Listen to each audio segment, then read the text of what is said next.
Hola a todos, soy Reinaldo Rojas Hernández de la Facultad de Ciencias Físico-Matemáticas de la Universidad Michoacana de San Nicolás de Hidalgo. Hoy les voy a platicar de los subespacios uniformemente densos en los espacios de funciones. Antes de comenzar, permítanme recordarles que en la ciudad de Morelia tenemos el programa de posgrado conjunto en Ciencias Matemáticas que se realiza entre la Facultad de Ciencias Físico-Matemáticas de la Universidad Michoacana de San Nicolás de Hidalgo y el Centro de Ciencias Matemáticas de la UNAM. En este programa se cultivan las siguientes áreas, las que se muestran en pantalla, y se tiene el programa de maestría y doctorado. Vamos a platicar hoy sobre espacios de funciones, subespacios densos en general, en espacios topológicos arbitrarios, y después volveremos a los espacios de funciones y platicaremos sobre los subespacios uniformemente densos. Bien, vamos a comenzar con la definición de lo que es el espacio de funciones. Y la idea es considerar un espacio topológico base X que sea Tikhonov, es decir, donde los puntos y los cerrados se puedan separar por funciones continuas. Un espacio donde la topología, de hecho, está definida mediante las funciones continuas. Entonces, consideramos C de X a la familia, esta de aquí, de tales funciones continuas. Y recordemos que para visualizar esto vamos a usar el plano XR y vamos a dibujar a nuestras funciones como sus correspondientes gráficas. Entonces los elementos de nuestro espacio pues son las gráficas o las funciones mismas. Bien, respecto a la topología de estos espacios, vamos a considerar dos topologías bastante naturales, que son la topología de la convergencia uniforme y la topología de la convergencia puntual. En el primer caso, para la convergencia uniforme, vamos a considerar la clásica norma del supremo, que se obtiene para una función acotada, definida sobre X y con valores no reales, pues tomamos la norma de F como el supremo de sus correspondientes evaluaciones en valor absoluto, donde X corre sobre todos los elementos de X. Entonces, generamos la topología como aquella generada por las bolas de radio epsilon con centro en F en la correspondiente métrica generada por la norma. Es decir, dada una función, consideramos alrededor de ella, en este esquema, a la función f menos epsilon, f más epsilon, y dibujamos la franja determinada por estas dos funciones, y la bola centrada en f y de radio epsilon consiste en todas las funciones g que pertenezcan a esta franja. El conjunto de estas bolas de radio epsilon con centro en F genera una base para la topología de la convergencia uniforme. Notamos que, dada una función y una epsilon pequeñita, los elementos de la bola representan buenas aproximaciones de la función F. La otra topología, bastante natural a usar en los espacios CDX, es la topología de la convergencia puntual. Se puede definir de manera similar utilizando una norma que ahora va a estar variando y depende de cada conjunto finito. Si tomamos a una función fc de x y a un subconjunto finito f de x, entonces consideramos la norma f de f, la norma con soporte finito f de la función f, que simplemente considera el máximo de los valores del valor absoluto de f de x para x en el conjunto finito f. Bien, nuevamente, consideramos la topología generada por todas las bolas de radio epsilon con centro en F, pero con soporte, en esta vez, respecto a la norma F o con soporte en el conjunto finito F. Sucede que esta vez los elementos, los elementos generadores de la topología se ven un poco diferentes. Ahora, si consideramos una función, necesitamos el correspondiente soporte finito F, el conjunto finito que aquí enumeramos como X1 hasta Xn, y trazamos alrededor de la función evaluada en esos puntos, alrededor de los puntos que son la evaluación de la función en cada uno de ellos, un intervalo de radio epsilon. Este intervalo de radio epsilon. Y para que un elemento, otra función, pertenezca a esta bola, se necesita que en esos puntos la evaluación de G y la evaluación de F diste menos que epsilon. Es decir, que pertenezca a estos intervalos de aquí. Notamos que en este caso la aproximación se da solamente sobre los elementos del soporte, sobre el conjunto finito X1 hasta Xn, y estas aproximaciones no necesariamente son tan buenas como las de la convergencia uniforme. Nuevamente, esta familia genera una topología que vamos a llamar la topología de la convergencia puntual. Uno podría preguntarse por qué utilizar esa topología y no siempre la de la convergencia uniforme. Una buena razón para estudiar la topología de la convergencia puntual es que es la topología natural asociada a los espacios de Banach en la topología Debye, es decir, aquella generada por los funcionales lineales. Y en este caso, estudiar los espacios CPX de alguna manera equivale a estudiar a los espacios de Banach en la topología Debye. Bien. Y hablando de los subconjuntos densos de estos dos espacios, que es la parte que nos interesa el día de hoy, notemos lo siguiente, ¿no? En primer lugar, cuando trabajemos con topología de la convergencia puntual, al espacio C de X lo denotaremos como CU de X. Y cuando trabajemos con la topología de la convergencia uniforme, lo vamos a denotar, perdón, con la convergencia puntual, lo vamos a denotar como CP de X.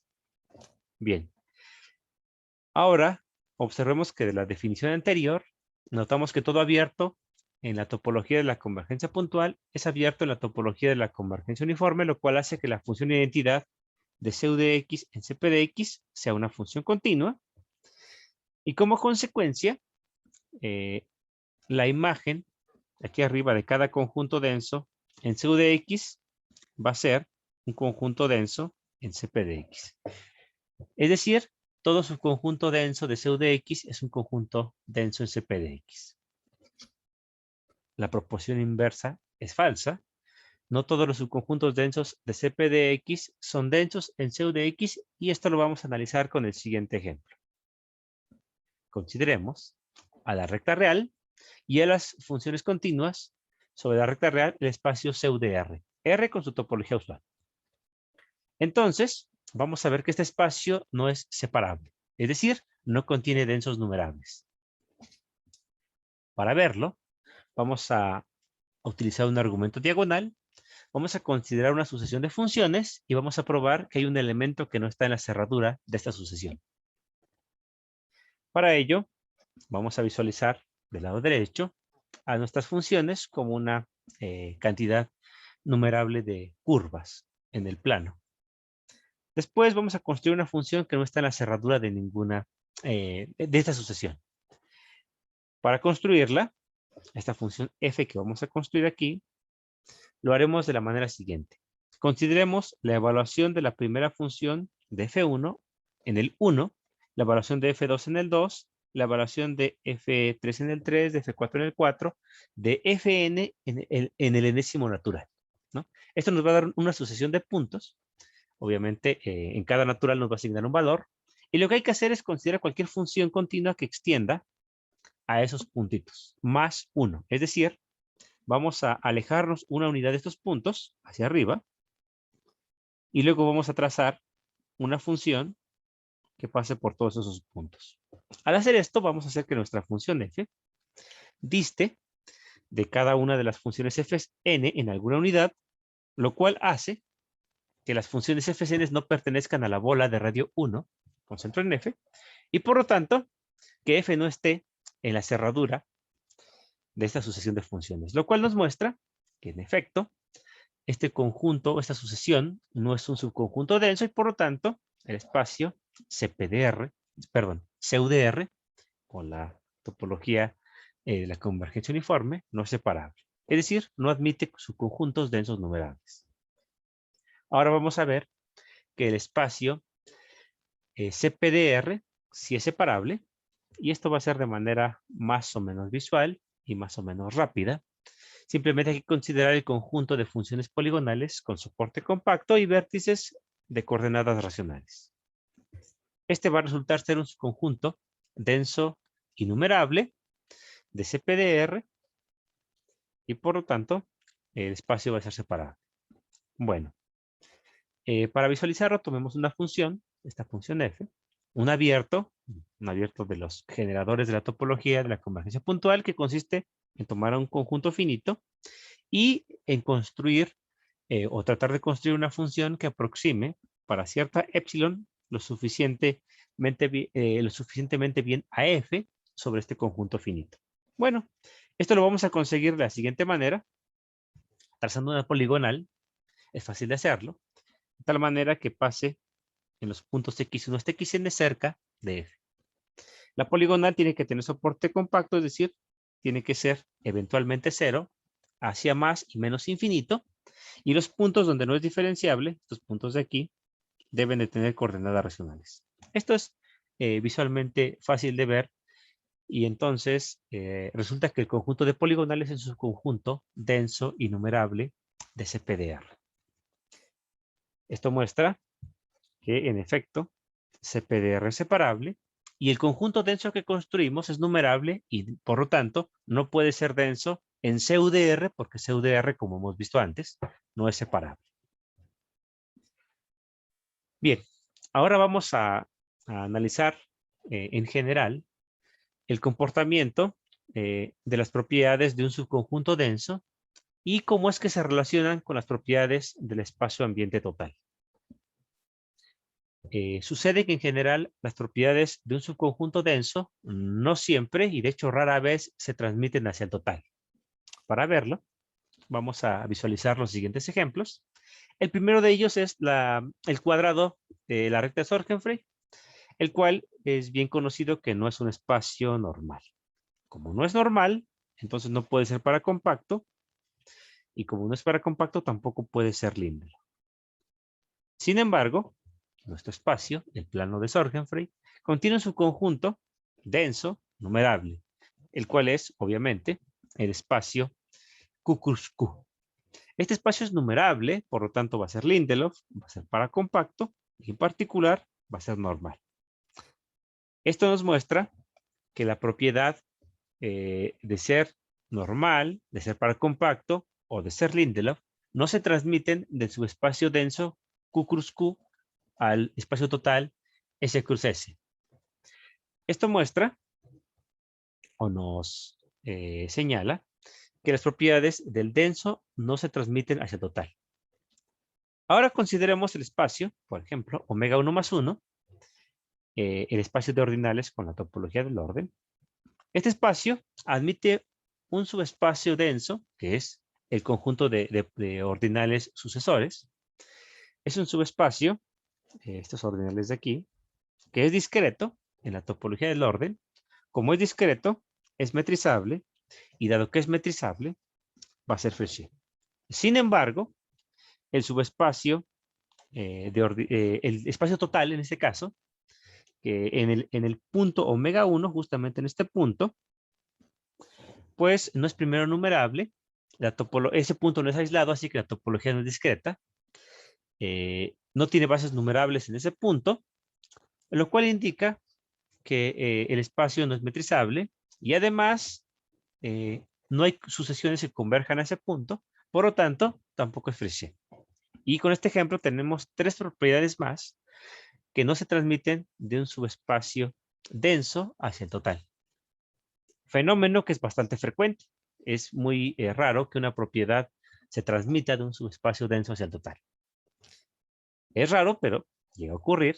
Y aquí mostramos una lista de algunas de las propiedades mejor conocidas que se llegan a transmitir de un subespacio denso al total. La primera de ellas, la conexidad, yo creo que es un resultado que se ve en cualquier curso básico de topología, que si tenemos un subconjunto denso de un espacio que es conexo, entonces el espacio total también es conexo. Sucede lo mismo con la separabilidad. Si tenemos un subconjunto denso numerable de un conjunto denso, este va a ser denso en el total, va a seguir siendo numerable, así que el total va a ser separable. Dos propiedades más Bueno, tres propiedades más que se transmiten de un subespacio denso a total son la pseudocompacidad, la celularidad y también la propiedad de ver. Bueno, no menciono las definiciones porque no es tan relevante en este caso, pero esta diapositiva muestra una lista de propiedades que sí llegan a transmitirse de un subespacio denso al total. Y lo que ahora podemos preguntarnos es, ¿qué pasa en los espacios CP(x)? No nos preguntamos por CUDX porque el espacio CUDX en muchas ocasiones se porta como un espacio metrizable, no siempre. Por ejemplo, cuando X es compacto, el espacio es metrizable, y entonces el fenómeno ya es bien conocido en los espacios CUDX porque es bien conocido en los metrizables, en el caso de X compacto. Pero en el caso de CP(x), podríamos preguntarnos qué pasa cuando una propiedad en un denso se transmite hacia el total.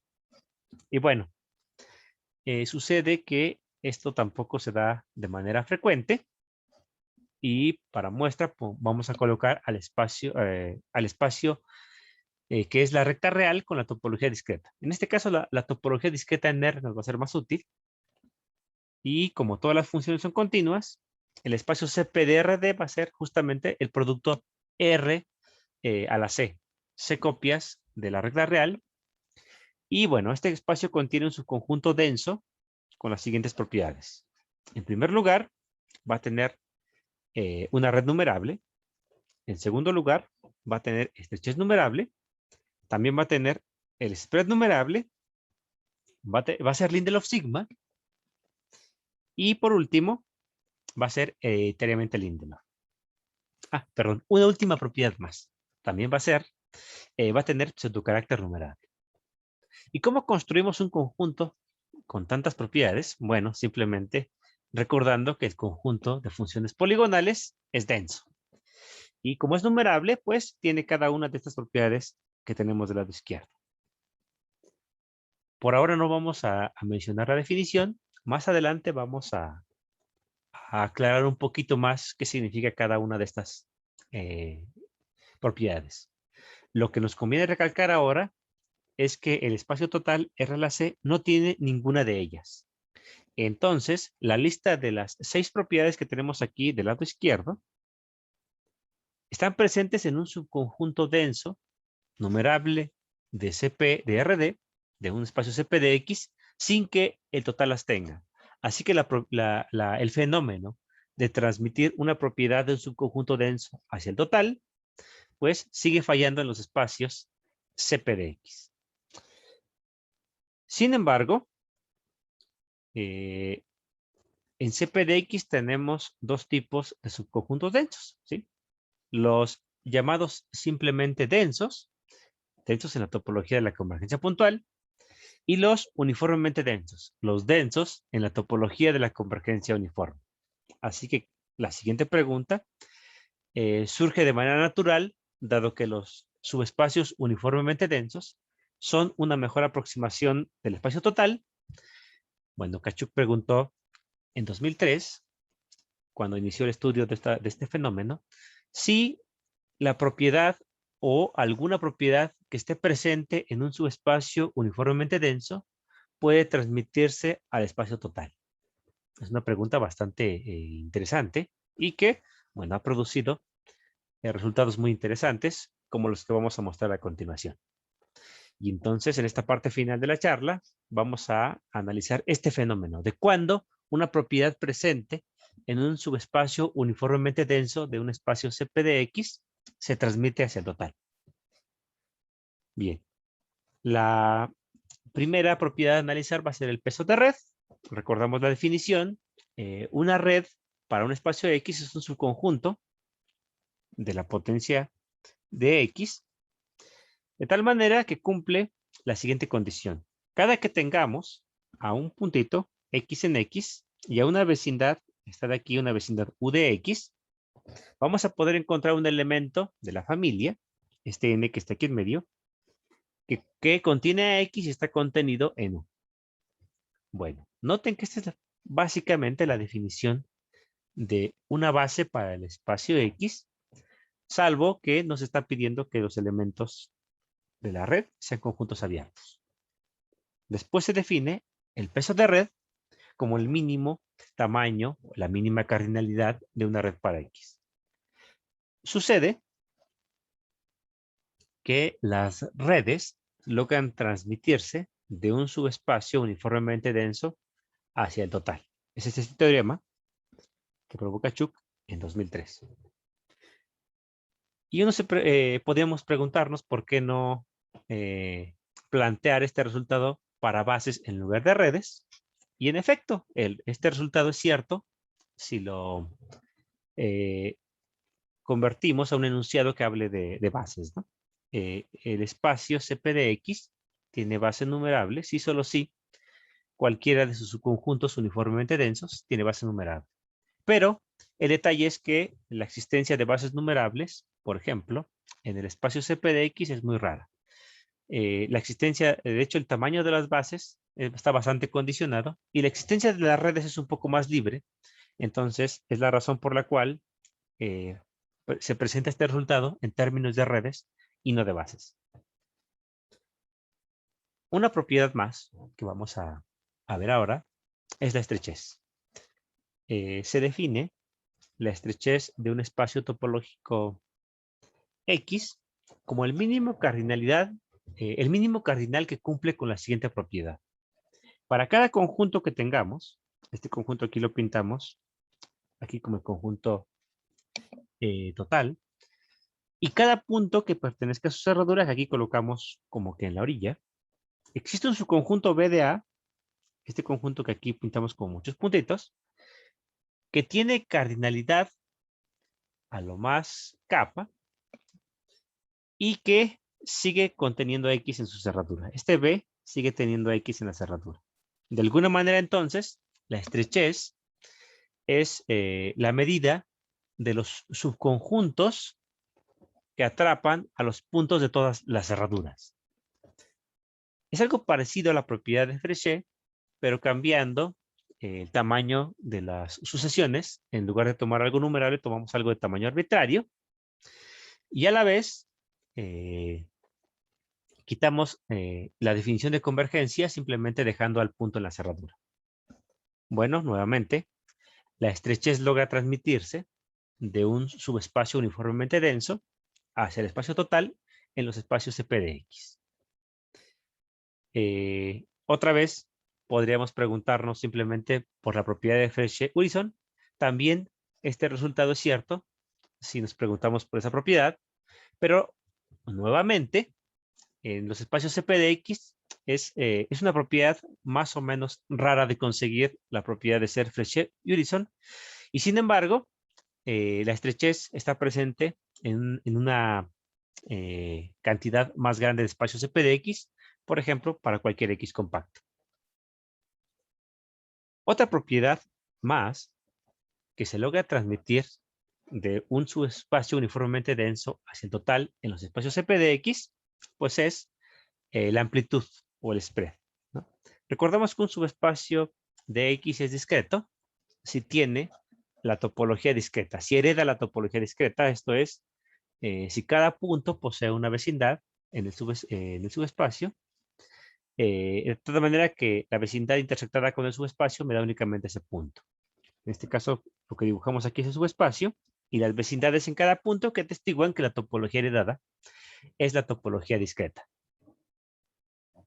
Bueno, el spread o la amplitud de X es el supremo de las cardinalidades de los subespacios discretos y nuevamente sucede que el tamaño de los subconjuntos discretos es igual en los uniformemente densos que en el espacio total CP de X.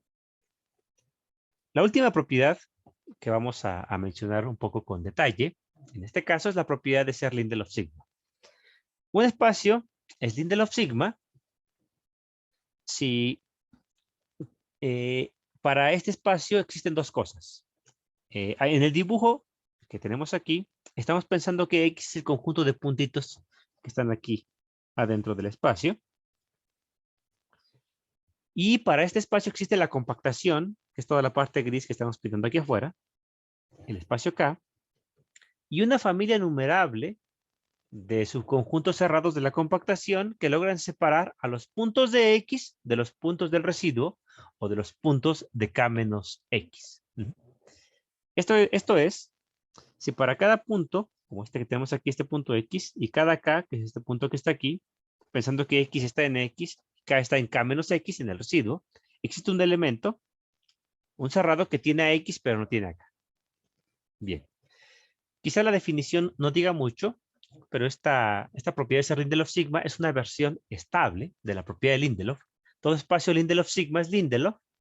Además, los espacios Lindelof sigma son cerrados bajo productos numerables, subespacios cerrados e imágenes continuas. Además, es una propiedad que está presente de manera frecuente en los espacios CP de X. Y nuevamente, si se tiene que un subespacio uniformemente denso es Lindelof sigma, entonces el espacio total es Lindelof sigma. ¿Y qué pasa con la propiedad de Lindelof? Que es una propiedad de las más importantes y más interesantes en los espacios CP de X. Pues Tkachuk probó que si se tiene un subespacio uniformemente denso y este es hereditariamente Lindelof, entonces el espacio total es hereditariamente Lindelof. Es decir, la versión hereditaria de Lindelof logra transmitirse de un subespacio denso hacia el total en los espacios CP de X. Nuevamente, si se agrega la condición de que el subespacio uniformemente denso tenga la potencia numerable Lindelof, este d a la omega que está aquí, también puede escribirse como d a la n, la potencia numerable de d, tiene la propiedad de Lindelof, entonces el espacio total es Lindelof.